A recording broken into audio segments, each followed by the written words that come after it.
¿Qué tal? Sean bienvenidos a esta nueva cápsula jurídica en la cual hablaremos sobre la cesión de derechos. Como siempre, agradecemos su suscripción a nuestro canal y los invitamos a que compartan el contenido de este video con las personas que pudieran estar interesadas en el mismo.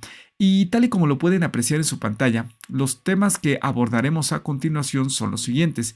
En principio, hablaremos sobre la definición jurídica de la cesión de derechos para posteriormente referir aquellos derechos que pueden ser cedidos, así como la formalidad que se tiene que cumplir en una cesión de derechos. Y finalizaremos este video con el análisis relativo a los efectos de la cesión de derechos. Y pues en este orden de ideas, conforme a la obra de Manuel Bejarano Sánchez, la cesión de derechos se refiere a aquel contrato en virtud del cual el titular de un derecho, quien se denomina cedente, lo transmite a otra persona, es decir, al cesionario, de manera gratuita u onerosa, sin alterar la relación jurídica. Esta definición que nos dice, bueno, en principio hay que tomar en cuenta que la cesión de derechos se identifica con la celebración de un contrato, en donde existe un acuerdo de voluntades entre dos personas. El cedente, quien es el titular de derecho, y el cesionario, quien recibe ese derecho por parte del cedente de manera gratuita o bien onerosa. Esto que implica que puede existir el pago de una contraprestación por esa cesión de derechos, es decir, el cesionario pagaría, por ejemplo, una cantidad monetaria a cambio de la transmisión de ese derecho, o bien puede ser también la cesión gratuita. ¿A qué nos referimos? A que el cesionario probablemente no pague prestación alguna por la transmisión de ese derecho. Pero expliquemos este concepto con un ejemplo sencillo. Pensemos en dos personas de nombre Berenice y Raúl, quienes celebraron un contrato de mutuo. En este caso, Berenice en calidad de acreedora, mientras Raúl en calidad de deudor. Y por lo tanto, tenemos que Berenice le prestó a Raúl la cantidad de 100,000 pesos. Pues bueno, no obstante lo anterior, Berenice, es decir, no obstante que Berenice celebró el contrato con Raúl, Berenice podría ceder el crédito a un tercero, que pensemos que se llama Beto. Entonces, esta cesión podría ser gratuita u onerosa. ¿Esto qué significa? Que probablemente Berenice podría recibir una prestación económica por transmitirle a Beto este derecho. Por ejemplo, Beto podría pagarle una cantidad determinada y en ese caso hablaríamos de una cesión onerosa, o bien puede que no exista algún tipo de contraprestación y Berenice le ceda el derecho a Beto de manera gratuita. Pensemos en este caso que se llevó a cabo por parte de Beto el pago de una cantidad monetaria, es decir, estamos hablando de una cesión de derechos onerosa. Y en consecuencia, Beto se convertirá en el nuevo titular del derecho de crédito que se tiene respecto a Raúl. O dicho en otras palabras, Beto se va a convertir en el nuevo acreedor de Raúl. Muy bien, y pues bueno, es la definición jurídica, tomando en consideración lo que hemos explicado e incluso el ejemplo citado. La definición jurídica de la cesión de derechos la podemos encontrar en el artículo 2029 del Código Civil vigente en la Ciudad de México, que dice: habrá cesión de derechos cuando el acreedor transfiera a otro los que tenga contra su deudor, como en el ejemplo que acabamos de referir, en el cual Berenice, quien actuó como acreedora, cedió su derecho a Beto, es decir, al cesionario, un derecho de crédito en favor que se tiene respecto a Raúl. En este caso, Raúl es el deudor. Muy bien, pues bueno, ahora, ¿cuáles son los derechos que pueden ser cedidos? Número 1, los derechos personales, o también conocidos como derechos de crédito, que es lo que acabamos de referir en el artículo 2029 y que también manejamos en el ejemplo. ¿Esto qué significa? Berenice, retomando nuestro ejemplo, es la acreedora de Raúl. ¿Quién es el deudor? Bueno, Berenice de forma gratuita u onerosa podría ceder en favor de un tercero, en el ejemplo Beto, este derecho de crédito que tiene respecto a Raúl. Entonces, en este caso, estamos hablando de una cesión de un derecho personal o derecho de crédito. Pero no es el único. Podríamos también tener el siguiente supuesto relacionado a la cesión de derechos hereditarios, la cual está permitida por la ley, por ejemplo, tratándose de la Ciudad de México en los artículos 1291 y 2047 del Código Civil vigente en esta entidad federativa. El primero de ellos dice: el heredero o legatario no puede enajenar su parte en la herencia sino después de la muerte de aquel a quien se hereda. ¿Esto qué significa? El artículo 1291 contempla la posibilidad y el derecho que tiene cualquier heredero de enajenar su parte de la herencia, su parte alícuota de la herencia, su porcentaje de la herencia. Por ejemplo, podría ser que Raúl tiene en su favor una herencia equivalente al 50% de la totalidad de la masa hereditaria. Bueno, pues en este caso Raúl podría ceder este derecho en favor de Beto, por mencionar un nombre. Entonces, el artículo 1291 habla de la enajenación de una herencia, es decir, la cesión de derechos de una herencia. El artículo 2047 también dice al respecto: el que cede su derecho a una herencia sin enumerar las cosas de que ésta se compone, solo está obligado a responder de su calidad de heredero. Entonces, estas dos disposiciones nos dejan ver que la cesión de derechos hereditarios también están contempladas y permitidas por la legislación civil. Y también un derecho más que se puede ceder es aquel relacionado con las garantías accesorias a un derecho de crédito, como la prenda o hipoteca. ¿Esto qué significa? Que si existe un derecho de crédito, retomando el ejemplo, Berenice le prestó a Raúl 100,000 pesos. Si se constituyera una hipoteca que garantice el pago de esta deuda, entonces, y por lo tanto, Berenice le cede el derecho a Beto, que es el cesionario, es decir, el tercero, pues entonces Berenice no solamente estaría cediendo el derecho de crédito, sino también la hipoteca que garantiza el pago de ese crédito. Lo mismo sería si se tratara de una prenda. Si la deuda está garantizada con una prenda respecto de un bien mueble, pues entonces Berenice transmitiría tanto el crédito como la prenda, es decir, la garantía de pago de esa deuda.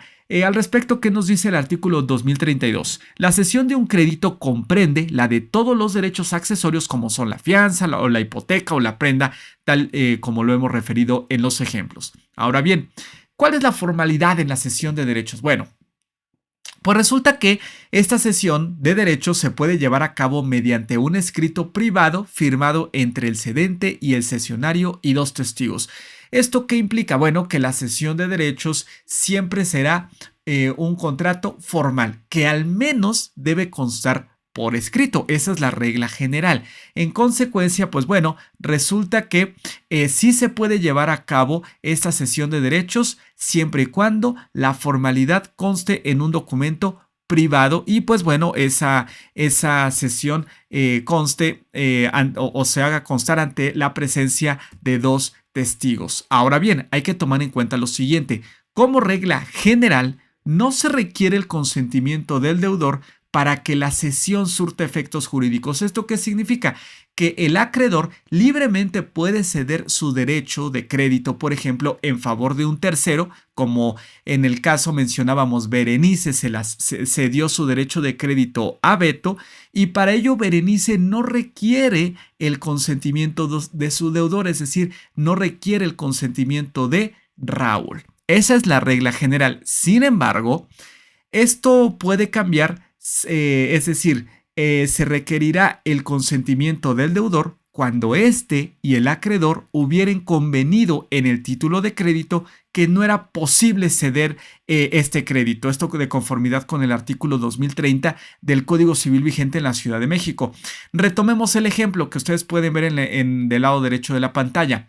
Si en el contrato de mutuo que mencionamos al principio, Berenice, quien es la acreedora, y Raúl, el deudor, pactaron que ese crédito, ese contrato de mutuo por 100,000 pesos, ese crédito en favor de Berenice, no puede ser cedido a un tercero, porque ellos así lo decidieron. Entonces, la única manera en que la acreedora puede ceder su derecho a un tercero, que en el ejemplo es Beto, se requiere forzosamente el consentimiento de Raúl como deudor. ¿Por qué?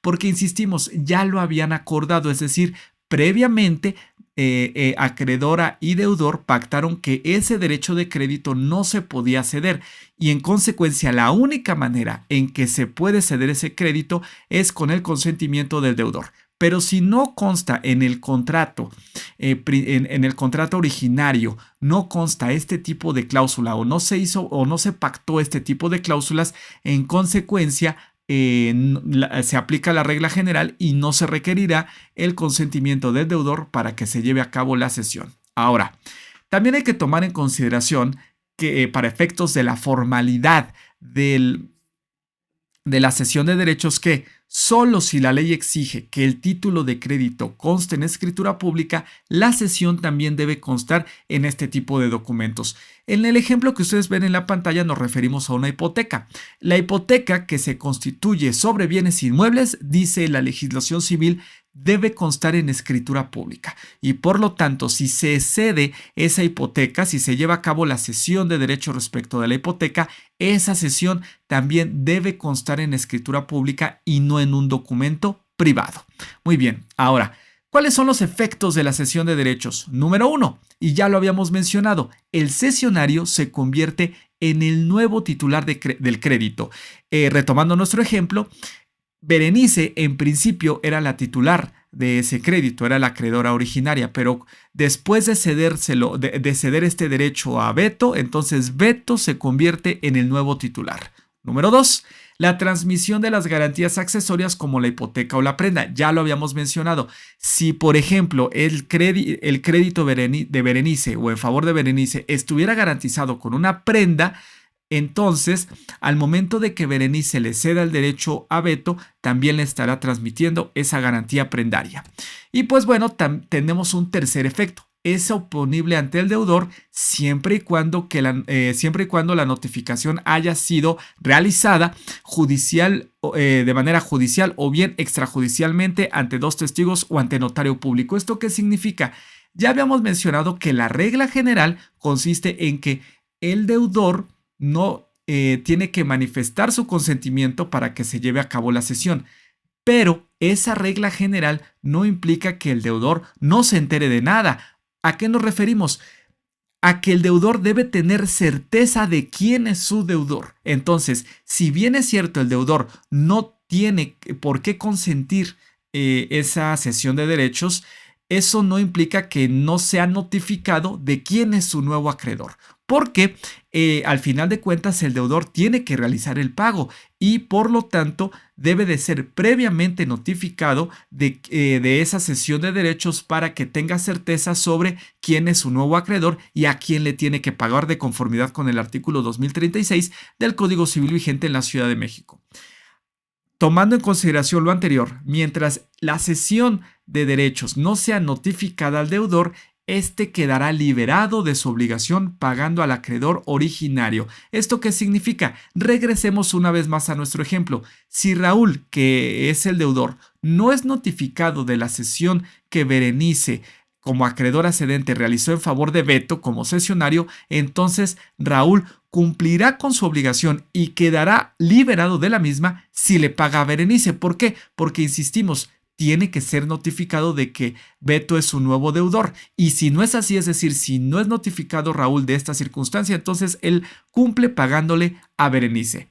Pero si la notificación fue realizada y el deudor ya sabe, ya tiene certeza de quién es su nuevo acreedor, que en el ejemplo es Beto, entonces únicamente puede liberarse de la obligación pagando al cesionario. En el ejemplo, si Raúl ya fue notificado de que Beto es su nuevo acreedor, entonces la única manera de que Raúl se libere de la obligación es que le pague a Beto, es decir, que le pague al cesionario. Y pues bueno, con esto concluimos el video de esta ocasión. Ustedes pueden apreciar en su pantalla la bibliografía que fue consultada para la creación del mismo. Y una vez más, los invitamos a que se suscriban a nuestro canal y activen la campana de notificaciones para que estén enterados sobre nuestro nuevo contenido. Muchas gracias y hasta la próxima.